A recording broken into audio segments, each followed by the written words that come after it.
bonjour à tous, j'espère que vous allez bien et aujourd'hui on se retrouve pour l'analyse du PPV Money in the Bank qui s'est déroulé dans la nuit de dimanche à lundi, donc hier pour moi, et je pense que ça se voit, je suis totalement crevé.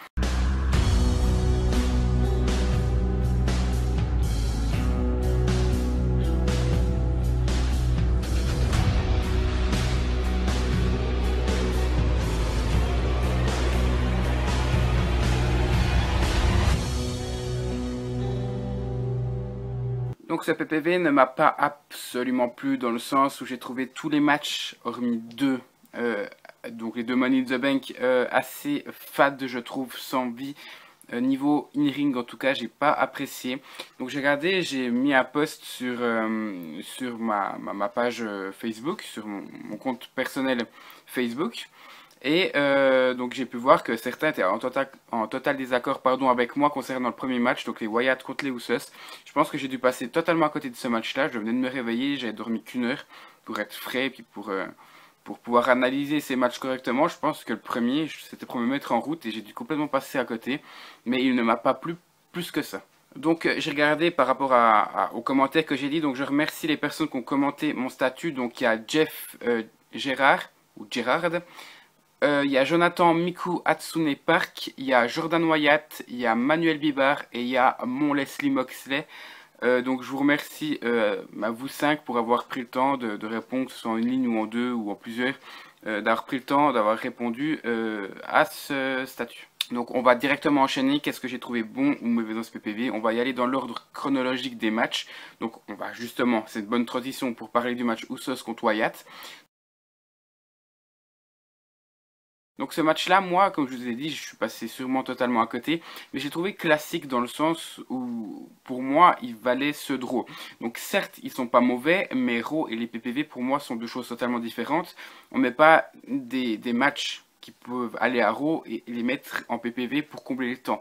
Moi, je l'ai pris comme ça et je l'ai pas trouvé spécialement bon. Bon, oui, parce que c'est deux équipes talentueuses, mais pas assez bon pour un PPV. Donc si je vais reprendre le schéma de Mr Moonlight, donc je vous invite à aller voir sa chaîne, il a à peu près 180 abonnés et je crois, je l'ai appris récemment, qu'il était modérateur du site fnlutte.com je crois, ou en tout cas chroniqueur. Il a une chaîne YouTube, donc je ne savais pas, cette personne je la connaissais pas forcément beaucoup. Et je vais prendre un schéma classique de match, il a séparé en fait le match en quatre phases. Il y a la phase la phase de prise pour le pouvoir, les phases de domination, il y a les transitions et le finish. Et si on reprend un peu ça, là, il y a une phase de prise pour le pouvoir, si on veut bien. On ne savait pas qui allait prendre le dessus au début du match. Puis les Wyatt ont totalement dominé le match pendant un certain moment. Les Usos sont revenus petit à petit, mais se faisaient rapidement reprendre. Donc les Wyatt se reprenaient le dessus assez facilement. Puis il y a eu une transition assez courte. Et ça a directement enchaîné sur le finish des Usos, donc qui ont battu les Wyatt. Comme vous l'avez vu, je pense que beaucoup ont été déçus. Moi, oui et non, parce que pour le concours, j'ai tout pronostiqué juste. Donc ma streak est invincible encore une fois. C'est le quatrième round de suite, quatrième PPV que je pronostique et que je suis premier. Et que c'est le deuxième que je pronostique entièrement juste. Mais j'étais pour les Wyatt, donc moi, ça m'a dérangé dans le sens où je voulais voir les Wyatt vainqueurs comme beaucoup de monde, je le pense. Donc étant donné que je suis passé totalement à côté de ce match, j'ai mis 7,5 sur 10, je suis désolé, d'autres auraient peut-être mis 9. Ça fait ou peut-être 8. Voilà, moi j'ai tendance à toujours noter beaucoup mieux les matchs. Un 10 sur 10 pour moi, ça peut arriver, c'est déjà arrivé depuis que je fais des analyses. Pour d'autres, ils en ont peut-être donné 2 ou 3 durant toute leur vie. Et ça fait 10 ans qu'ils suivent le catch. Moi, je préfère être généreux et donner des 10 sur 10 quand j'en vois. Parce qu'un bon match, pour moi, si, à mon sens, il est parfait, donc c'est subjectif, je vois pas pourquoi je lui baisserais sa note. Là, j'ai peut-être été un peu sévère, mais je vais pas changer ma note. Donc ensuite, il y a eu Paige contre Naomi, donc Paige qui défendait son titre des Divas. Alors là, encore une fois, ça m'a saoulé parce que Paige est de nouveau sous la retenue et c'est parce que j'ai envie de voir et parce que vous avez sûrement envie de voir non plus avec Paige. Je pense que tout le monde a envie de la voir se rebeller comme à NXT et avoir une certaine fougue. Je me répète à chaque fois, mais là pour moi, ça commence à faire beaucoup. Et comme je l'avais déjà dit, une victoire de Naomi m'aurait pas dérangé alors que Naomi, je ne pouvais pas la voir à NXT. Donc ça prouve quand même qu'il y a un petit problème et que Paige, faut qu'elle se ressaisisse. Ouais, ce que j'ai peur aussi avec Paige, c'est qu'elle nous fasse une John Cena, c'est-à-dire se faire dominer tout le match et faire une période, une phase de transition finish directement où elle contre et elle gagne directement le match. Là, c'est ce qui s'est passé. Naomi a juste dominé Paige du quasiment début à la fin. Et on peut aussi noter le saut qu'a fait Naomi sur Paige où j'étais en train de prendre des notes sur mon iPhone et j'ai droit relever mes yeux sur le match et j'ai vu Paige disparaître. D'un coup, on aurait dit qu'elle s'était fait écraser par un rocher en pleine escalade. Non, c'était... Waouh, pourtant Naomi, elle est pas forcément... Elle est athlétique, mais elle est pas corpulente si on veut bien. C'est pas une femme qui impose du physique. Et elle a quand même fait disparaître, donc j'ai trouvé ça quand même assez incroyable. Et ce qui me dérange dans ce match-là, c'est que, encore une fois, ça ressemble au match précédent de Paige, au match précédent de Naomi, même si Naomi, je vois qu'elle progresse. Paige, elle est déjà très haute à mon sens, mais elle ne progresse pas forcément. Donc pour moi, ça vaut de nouveau un match à Raw, et c'est ça qui me dérange en fait. C'est pour ça que j'ai mis la note de 7,5 sur 10 aussi. Prochain match, c'était Adam Rose contre Damien Sandow. Donc, en 3 mots, non, en aucun mot, je ne note même pas. Je prends même pas la peine de noter ce match. Parce que, certes, Adam Rose n'a rien foutu, elle a quand même gagné le match. Mais Damien Sandow est ridiculisé. Et encore une fois, les angles avec Sandow comme ça peut-être sa place à Raw ou même peut-être plus à SmackDown, mais pas en PPV. Je suis désolé. Ça prouve que la WWE n'a pas réussi leur objectif d'imposer les 3 heures, 2h45 en tout cas hormis pub. Donc justement pour le PPV, donc ils se sont dit on va rajouter un match en dernière minute et finalement non, c'est zéro. Ce match-là, il fallait l'oublier. Ensuite, le Money in the Bank, donc traditionnel pour la mallette, donc je pense que c'est le seul résultat qui me convient de la soirée. Voilà, après moi je fais une analyse objective, enfin j'essaye. Le subjectif n'a normalement rien à voir avec la note. De temps en temps, oui, même souvent, mais j'essaye de pas trop influencer mon côté subjectif pour que la note reste, à mon sens, bien sûr, parce que c'est mon point de vue objectif par rapport à moi-même, parce que moi, ouais, ma note, je crois qu'elle est entre 7 et 8 pour ce PPV. Je pense que j'ai vu, il y en a un qui a mis sur Facebook, je ne sais plus ton nom, il a mis que c'était un des meilleurs PPV qu'il a vu ces derniers temps, donc il a mis 9,5 sur 10. Je ne suis de loin pas d'accord avec lui, mais après, c'est une question de goût, donc voilà. C'est subjectif et objectif en même temps. Ouais, alors, je regarde là, hein, je m'excuse, je vais pas faire des pauses à chaque fois pour reprendre mes notes. Ce que j'ai mis, c'est que le début était très moyen, donc je pense que vous l'avez vu. Ça peinait à démarrer vraiment, et à petit peu avant le milieu du match, il y a eu un tournant, je ne sais pas ce que c'est, et le match est devenu totalement fou. Et après, il y a Dean Ambrose qui a eu son épaule déboîtée, donc là, je pense que c'est une storyline aussi, une gimmick. Et finalement, donc Seth Rollins a remporté le match, merci, alléluia. Vous pouvez être sûr, je sens déjà venir que Dean Ambrose va la reprendre à Battleground et qu'à SummerSlam, il y aura une belle, si on veut bien, entre ces deux-là pour la mallette. À mon avis, je le vois comme ça. Dean Ambrose, à mon sens, se récupérera. Ce qui est bizarre, c'est que je suis à fond derrière Seth Rollins, mais que je peux pas le voir champion. J'arrive pas à le voir champion, même si j'aimerais beaucoup. Vous voyez, mon côté subjectif le verrait absolument champion majeur, mais mon côté objectif va dire non, il y a quelque chose qui cloche en ce moment, donc il faut pas qu'il cache. En plus, c'est Super Cena qui est champion. Brock Lesnar risque de prendre le relais. Je vois pas Seth Rollins non plus le battre, donc voilà, ça va être compliqué pour lui. Peu importe quand il va le cacher, ça risque d'être compliqué, donc qu'ils construisent le personnage de Seth Rollins et le fassent gagner. Limite, après WrestleMania l'année prochaine, pour moi, ça m'irait totalement. Voilà, donc aussi, deux petites choses. À l'inverse de Cena, qui n'a absolument rien foutu du match, et là, je suis objectif et pas subjectif. Parce que Cena contre Lesnar, si on veut regarder pour continuer un peu la crédibilité de Lesnar, il vient de battre Taker, il va pas affronter non plus.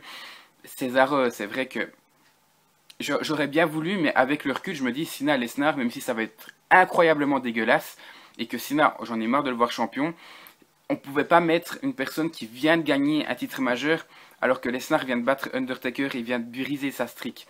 Donc à ce niveau-là, Cena, oui, mais mon corps vomit tout ce qu'il a mangé. Voilà, donc voilà, c'est juste pour dire, Cena n'a rien foutu, a quand même gagné le match. Là, Rollins, on l'a vu, il s'est fait démonter, mais il s'est mis en valeur. Lorsque Dean Ambrose le jette depuis le haut de cette échelle, c'est monstrueux. Lorsqu'il ratterrit sur l'échelle qui est entre une autre échelle construite et posée sur la deuxième corde du ring, incroyable, on ne voit que lui. Donc ça, voilà, c'est quelque chose qui me plaît beaucoup. Et je vais pas le cacher, pour moi, c'était un des méritants du match in-ring.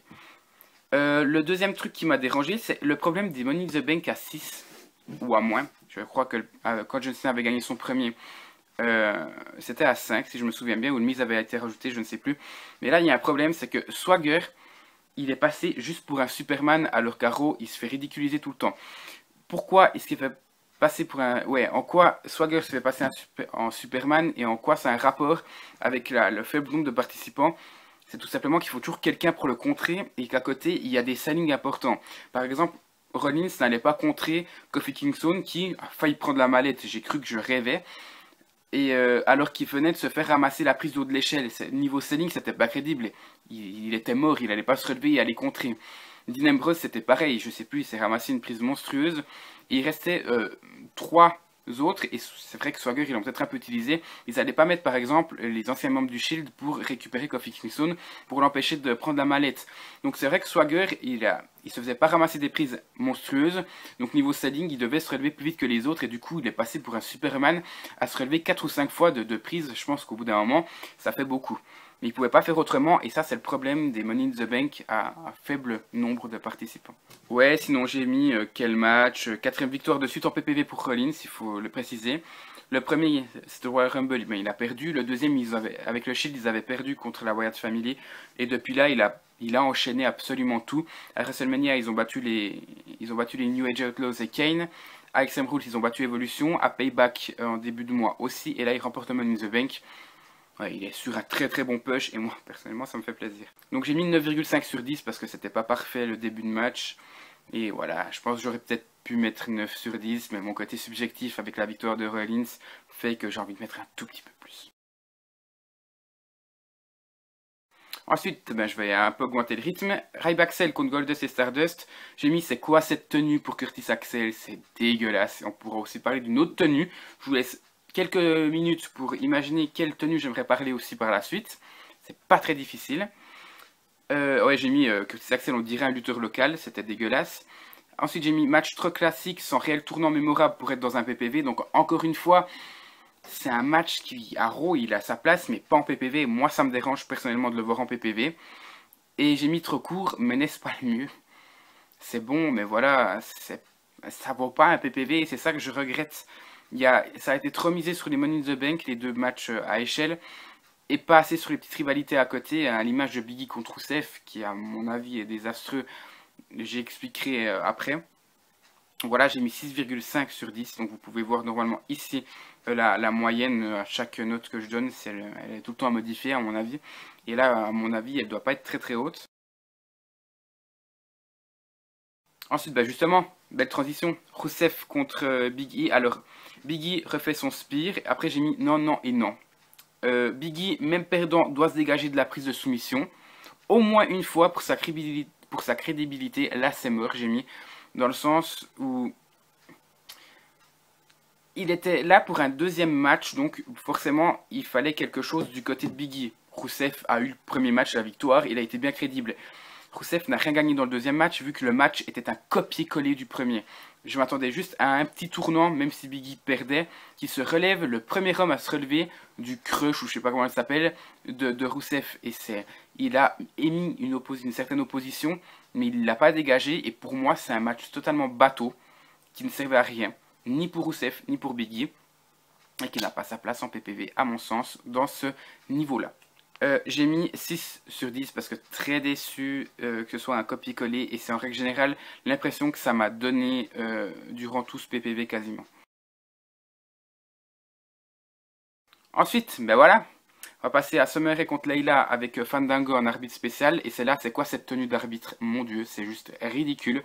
Les petites paillettes sur les bordures noires, c'était dégueulasse.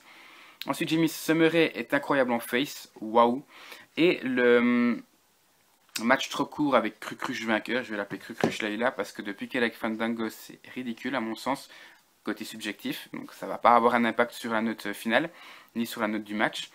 Et j'ai mis, oui, il y a une chose, c'est Fandango, juste pour lui, je vais mettre un point en plus parce qu'il a été incroyable. Il a amené la petite touche d'humour du PPV, je trouve, à avoir des sourires à tout le monde. Ouais, je l'ai trouvé incroyable. Voilà, maintenant tu vas voir ça, un gars qui fait comme ça en vrai, tu lui donnes 3 baffes. Là, c'est du scénario. Et il a la gueule vraiment qui m'a fait rire, donc plus un point. Oui, c'est très subjectif, je sais, mais moi j'ai apprécié. Et 9,5, non, je suis un peu trop remonté.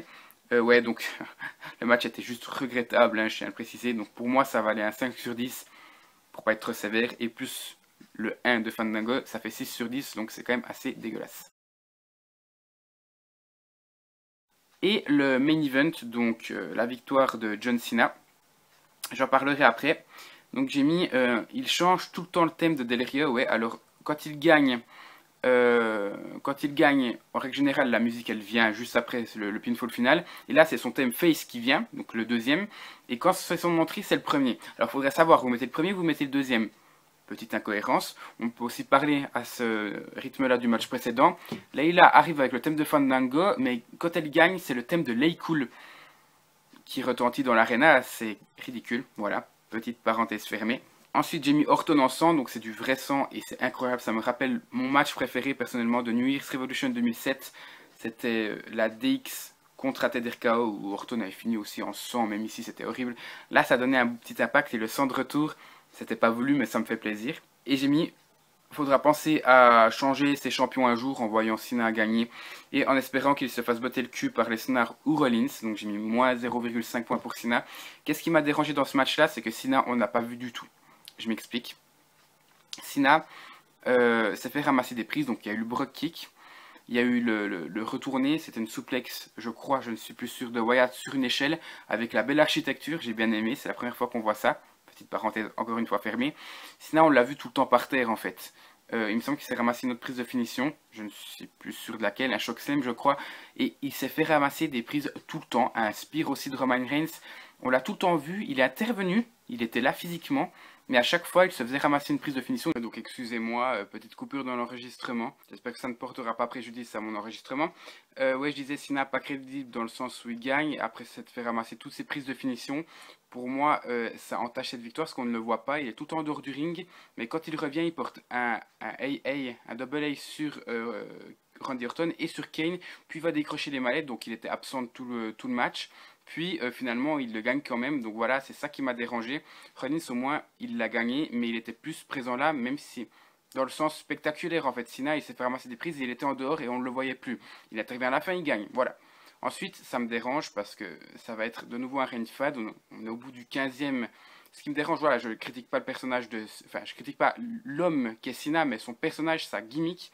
Donc il faut bien faire la différence entre ça. Je sais que Vince WWE, par exemple, s'énerve quand je critique Cena, mais c'est le personnage, la gimmick de Cena pardon, que je n'aime pas. Et voilà, ce qui me dérange, c'est que c'est son 15e règne en tant que champion, et ça doit être le 14e de suite où il a la même gimmick. Donc ça va être de nouveau un règne qu'on connaît très très bien, un règne fade, donc moi ça m'énerve, il faut du renouvellement dans sa gimmick pour que ces règnes soient de nouveau abordables et un peu mieux, un peu plus potables, parce que là je sens que ça va être dégueulasse et j'espère qu'ils le perdent assez rapidement, donc j'espère que c'est en fait un règne de transition. Et voilà, il se rapproche de Ric Flair, il a 15 titres maintenant. Voilà, tout ce que j'espère c'est qu'ils le perdent rapidement ou alors qu'on ait un règne quand même un peu plus potable parce que moi ça me va pas du tout. Voilà, donc pour terminer, je vais faire mes petites dédicaces. Donc je vais faire un petit coucou à Leslie Moxley, à Mara, je ne sais plus son nom sur Facebook, mais c'est une fille que j'apprécie beaucoup, même si je la connais pas. J'aime bien, je la trouve totalement déjantée, j'aime bien. À mes collègues, en guillemets, donc Jonathan Scotty, il y a Dylan, Anthony et Darren, à tous ceux qui ont participé au concours et à vous qui avez regardé cette vidéo, ça me fait très plaisir. Voilà, donc nous on se retrouve normalement demain pour une vidéo un tout petit peu spéciale où j'aborderai vraiment, j'ai des nouveaux objectifs par rapport à ma chaîne, donc des objectifs personnels. On se retrouve mercredi pour l'analyse du Busted Open et on se retrouve samedi pour l'épisode 16 du 60 secondes Vlog Catch. Voilà, merci à tous et à tout bientôt.